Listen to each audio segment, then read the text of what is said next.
What is up, everyone? So today I got a review on this Photo selfie stick. We're going to go over its features, its price point, and whether or not it's a good purchase. So let's get into this review and see what it's all about. Okay, so first things first is you want to determine what type of material you want your selfie stick to be made out of. I 100% advocate that you go with carbon fiber if your budget allows for it. But if not, aluminum's okay. The reason why I like the carbon fiber, first of all, is its rigidity, and especially at full extension, and it's lightweight. Carbon fiber is super lightweight and it's robust. Okay, so that's the reason why I prefer carbon fiber over anything. Okay, next thing you want to do is look for your 1/4-20 mount, right, to mount your camera or whatever. I currently have a GoPro quick disconnect on base plate that I put on here. This one has a 1/4-20 little screw in there, and basically it's a stud that sticks up, and you could tighten it and put anything on there that you want. Okay, next is the base. Okay, a lot of these selfie sticks have a base that has nothing on it. This one has a 1/4-20 thread, so you could thread it onto a tripod. Okay, so now I could turn this selfie stick into a monopod. Okay, and then have a pretty good extension as far as the monopod setup's concerned. So this is a really good feature for this selfie stick. Okay.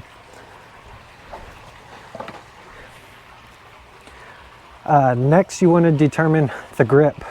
I would not recommend getting foam grip.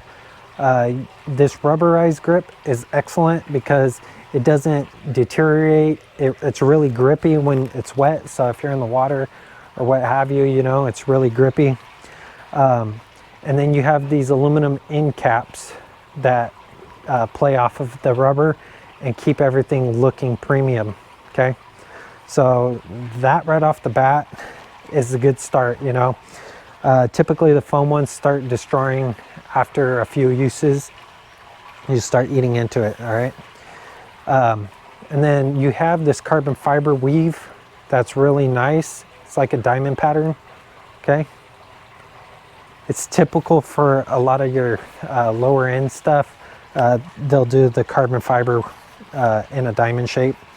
When looking for a selfie stick, the one thing you want to look out for is this plate right here, this little ring, and that's what your camera or whatever you're going to mount to this is going to sit on.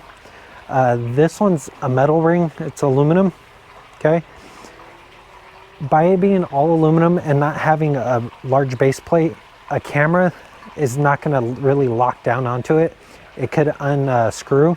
So that's why I put Loctite on this base plate to keep it on there, because there's no friction when mounting it. So that's something that you want to look out for when deciding on your selfie stick. Okay. Also, the weave itself, it's a diamond shape. This is typical for your cheaper carbon fiber stuff. It's not, it has less strands in it, but it being carbon fiber, it's stiff enough. I've never had any issues with this, and it's highly recommended, just right off the bat.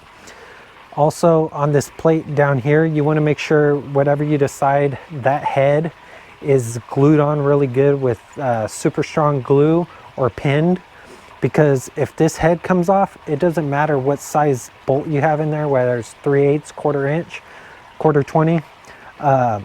If this gets loose here, your camera is going to fly off the end of this. Okay, so this one has been really good. I've been using it for a long time. Okay, next, your adjustments here. Okay, these adjustments, there's only 2, so the overall length is going to be a little bit longer than some of the other selfie sticks. So some of them are really short. So this has 2 adjustments. That's good and bad, because the overall length is 15.5 inches. 15.5 inches long at its fully clapped state. So it's a decent size. You could put it in a backpack and it'll stow away really nice. So that's a plus. And also in deploying it, you just have two. So you grip it like this, twist it, and you could slide it out really fast. So you don't have to sit there and make adjustments to all these sections. Also, by having only a few adjustments here, your last limb here is going to be a lot more larger in diameter versus the ones that are going to have multiple, because as they extend out, the limbs get smaller and smaller, as you can see from this one to this one. Okay, the adjustment here is all aluminum, so you're not going to have to worry about rubber, the rubber grip starting to deteriorate over time. It's just all aluminum. It's really robust and stout, but you may have some slippage when you're trying to tighten when your hands are wet, but that's why you have these deep groove cuts, which do allow you to make that grip happen. Your bushings in there, they're a lot larger than traditional bushings, so you don't have to worry about those breaking down. A lot of tripods have thin bushings, and with the adjustments in and out and then the flex of the limb going up and down, sometimes they will break. So that's nice that this tripod won't have those issues. Okay, the overall length, let's measure that real quick. So your overall length, you're looking at 39.5 inches long. So it's a pretty nice reach. Okay. Your grip itself, so the section here is aluminum ring in the front, a beauty ring. You have aluminum base plate. Okay, it did have an aluminum attachment here for a lanyard, but I took that off a while back. You do have a rubberized grip, which is way more substantial than your traditional foam grip. It's way more robust, and these deep cutouts here allow your hand to really get traction in there. And then these openings here where it has no grip allows the webbing of your hand to actually sink into that to really get a nice grip. So if your hands are all clammy or wet because you're doing water sports, this will really seat nicely. Also, when looking for your selfie stick, the nice thing about having a 1/4-20 base plate is if you have a mini tripod, you know, that you just carry around with you, you could attach it and turn this thing into a monopod. Okay, so it doubles as a monopod, and then you would have your tripod here like that, and then you could use it for taking photos in a pinch, or even videoing. So that's a really good feature to have. So what's better, a selfie stick or a monopod? Okay, so a monopod has the capabilities of being your regular monopod and a selfie stick if you take off this little foot.